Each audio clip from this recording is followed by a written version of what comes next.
Dans mes vidéos, je vous parle souvent des magasins vrac, des petits commerces locaux, etc. Personnellement, j'ai assez facile, j'ai un magasin vrac à 200 mètres de chez moi et un petit commerce local bio à 20 mètres. Et donc, c'est assez facile pour moi d'aller faire mes courses dans ce genre de magasin. Mais que faire quand on n'a pas l'opportunité d'aller dans des petits magasins, des magasins vrac, etc. et qu'on fait ses courses en supermarché et qu'en plus on voudrait pouvoir réduire ses déchets. Dans cette vidéo, je vais vous donner quelques trucs et astuces pour parvenir quand même à faire du zéro déchet en passant par des supermarchés. Vous me suivez ?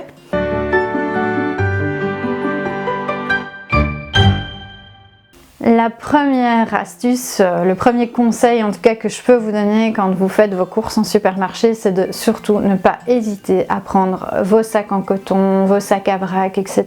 Les emporter malgré tout. La plupart des supermarchés vous proposent des sacs en plastique pour les fruits et légumes, mais vous pouvez tout à fait utiliser vos propres sacs. Quand il y a des balances, il y a possibilité de faire la tare sur la balance. Donc vous mettez votre sac vide, vous faites la tare et donc la balance va prendre en compte uniquement le poids des articles et pas le poids du sac.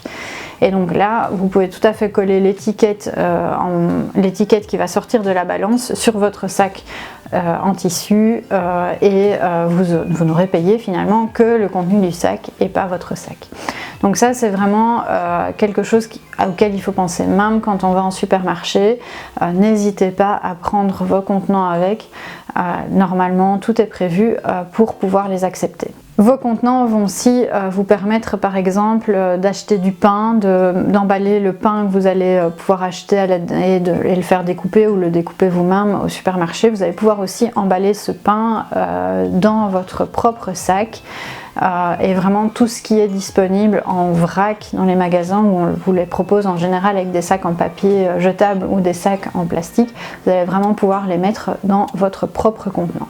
N'hésitez pas non plus à prendre vos contenants pour aller à la fromagerie, à la boucherie, à la charcuterie, etc. Si votre supermarché a un rayon à la découpe, vous pouvez aussi leur tendre votre contenant. Ils vont faire la tare et ils vont remplir votre contenant. Veillez bien à leur expliquer que vous n'avez absolument pas besoin de leur emballage parce que certains supermarchés emballent dans leur emballage, mettent leur cellophane autour et puis mettent dans votre boîte. Donc ça, c'est ce qu'on veut éviter. Bien leur dire qu'ils mettent directement dans votre boîte. En général, vous allez le faire 2, 3, 4 fois et après le fromager, le boucher, le charcutier va se souvenir de vous et va bien comprendre que vous ne voulez pas de son emballage. Donc n'hésitez vraiment pas à leur demander et normalement ils ne peuvent pas refuser. En termes de normes, ici en Belgique, il y a l'AFSCA qui est très à cheval là-dessus, mais l'AFSCA n'interdit pas de prendre ses propres contenants et de demander au boucher de prendre ses propres contenants à condition qu'ils soient propres et qu'ils soient dans un bon état. Mais donc a priori aucun boucher, charcutier, fromager ne peut vous refuser de mettre vos aliments dans votre propre contenant. Pareil, s'il y a un rayon de boulangerie où vous voulez prendre par exemple des viennoiseries ou des tartes, etc. Si vous avez votre propre contenant, ils ne peuvent pas refuser de mettre ce que vous avez acheté dans votre propre contenant. Quelque chose aussi à toujours avoir dans la voiture et sous la main, c'est des tote bags, des cabas ou encore des bacs pliants. Moi j'en ai toujours sous la main ces bacs pliants. On va faire les courses, on a notre bac et au lieu de mettre les courses dans des sacs en plastique à la fin, ben, hop, on met ça dans des bacs pliants en plastique. Et donc c'est des bacs qui sont quand même assez durables et je trouve ça assez pratique parce qu'ils se replient, on les range et voilà. L'idée là aussi c'est d'éviter à tout prix de revenir avec ces fameux sacs en plastique avec l'enseigne du magasin marquée dessus. C'est pas obligatoire de prendre ce genre de sac. À la caisse, on ne vous oblige pas et vous pouvez tout à fait les refuser. Si vous avez votre propre contenant, votre propre tote bag, bac, sac, etc., vous pouvez tout à fait mettre vos articles dans votre bac, dans votre sac ou dans votre tote bag. Au niveau des boissons, on va surtout éviter tout ce qui est boissons dans des bouteilles en plastique, des canettes, etc. Et on va privilégier les bouteilles en verre. De plus en plus de commerces, de supermarchés vous proposent des boissons dans des bouteilles en verre, de l'eau par exemple, des sodas, etc.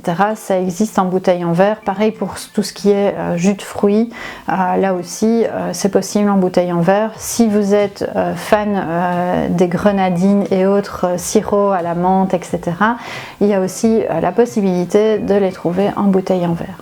Donc je vous conseille vraiment d'aller vers des contenants en verre pour vos boissons plutôt que vers des contenants en plastique ou en métal. Là aussi, le verre va être plus facilement reconditionné, recyclé que tout ce qui est plastique ou aluminium. Si vous avez l'habitude de boire beaucoup d'eau, bravo, mais là aussi, l'eau en bouteille, que ce soit en plastique ou en verre, c'est pas toujours utile et nécessaire. L'eau du robinet est en général potable. Quand je dis en général, c'est que de temps en temps, il y a des problèmes sur le réseau et alors là on coupe l'eau du robinet pour éviter d'avoir des intoxications, mais en général ça se revient assez vite. Mais donc vous avez tout à fait la possibilité de boire l'eau du robinet. Parfois, dans certaines régions, elle a un petit goût qui peut être désagréable, mais rien ne vous empêche de la filtrer, soit avec des charbons, soit avec des billes en céramique, ou simplement de la laisser décanter. Donc vous mettez votre eau dans une cruche et puis vous laissez la cruche à l'air libre pendant 24 heures et l'eau aura perdu le goût désagréable qu'elle a à la sortie du robinet. Pour tout ce qui est conserve, par exemple des macédoines de fruits, de légumes, des petits pois et carottes, etc., je vous conseille vraiment d'aller aussi vers des bocaux en verre plutôt que vers des boîtes de conserve. Le verre, encore une fois, va être réutilisé plus facilement. Mais par exemple, votre bocal de petits pois et carottes, vous allez pouvoir tout simplement le laver et le réutiliser pour stocker votre confiture, pour stocker des graines que vous auriez achetées en vrac ailleurs. Enfin voilà, donc c'est beaucoup plus facile de réutiliser et de recycler un bocal en verre qu'une boîte de conserve. Donc là aussi, si vous avez la possibilité entre une boîte de conserve ou un bocal en verre, allez plus facilement vers le bocal en verre. Un autre conseil que je peux vous donner quand vous faites vos courses en supermarché, c'est de faire une liste de courses. Ça c'est vraiment un conseil indispensable quand on est en supermarché. Il y a tellement de choix, tellement d'articles différents qu'on est souvent tenté de prendre des articles superflus, des choses dont on n'a pas besoin. Donc faire une liste de courses, ça permet d'éviter de faire du gaspillage alimentaire et donc finalement de n'acheter que ce qu'on est certain de consommer. Et donc ça va faire du bien à la planète, mais aussi à votre portefeuille. Un conseil aussi qui tourne autour de la liste de courses, c'est d'éviter d'aller faire les courses quand on a faim. Alors ça paraît idiot, mais quand on a faim, on a envie d'acheter plein de trucs parce qu'on a envie de les manger tout de suite. C'est un peu idiot, mais quand on a faim, on a envie d'acheter plein de trucs pour les manger tout de suite parce que bon voilà, on a cette faim qui est là. Si on va faire ses courses le ventre vide, on va être plus facilement tenté par des produits dont on n'avait pas besoin et on va avoir plus difficile à suivre à la lettre sa liste de courses. Or si on va faire les courses en dehors des heures de repas et pour un moment où on n'a pas faim, finalement on n'est pas tenté et on arrive plus facilement à suivre cette fameuse liste de courses sans acheter des produits superflus simplement parce que notre cerveau y pense, le voit, se dit c'est bon et on va l'acheter pour le manger juste dans la voiture. Le dernier conseil que je vais vous donner pour faire vos courses en mode zéro déchet en supermarché, c'est de privilégier toujours les fruits et légumes de saison et si possible local. Alors moi c'est une habitude que j'ai pris quand je vais en supermarché, même si j'évite au maximum d'acheter mes fruits et légumes en supermarché, c'est de vérifier la provenance du fruit ou du légume. Pour le moment la saison c'est un peu les fruits secs, les pommes, les poires. J'étais dans un supermarché il n'y a pas si longtemps que ça, j'ai vu des pommes qui venaient du fin fond de l'Espagne et des poires belges. J'ai privilégié forcément les poires belges plutôt que les pommes du fin fond de l'Espagne. Là aussi, un peu de réflexion, savoir que si un fruit pousse à côté de chez vous, c'est toujours mieux d'aller l'acheter à côté de chez vous plutôt qu'un fruit qui a parcouru des milliers de kilomètres dans des camions frigorifiques ou pire en avion. Comme toujours, ne culpabilisez pas. Si vous n'avez pas le choix et que vous devez aller dans un supermarché alors que vous n'avez pas l'habitude, ou à l'inverse, vous avez vraiment envie de faire du zéro déchet mais vous n'avez pas la possibilité d'aller dans des magasins vrac, surtout ne culpabilisez pas. Chaque geste est un geste important, chaque geste compte, et même si ce sont des petits gestes, ça va compter au final. Nous, dans notre famille, on fait parfois un pas en avant et deux pas en arrière, mais comme je le dis souvent, c'est parfois reculer pour mieux sauter, sans se prendre la tête, sans pression. On y arrive pas à pas à réduire finalement le nombre de sacs poubelles qu'on met par semaine dans la rue. À savoir que nous maintenant on génère toujours des déchets, donc voilà, ça fait près de 10 ans qu'on a switché en mode zéro déchet, mais on génère toujours des déchets au sein de notre famille.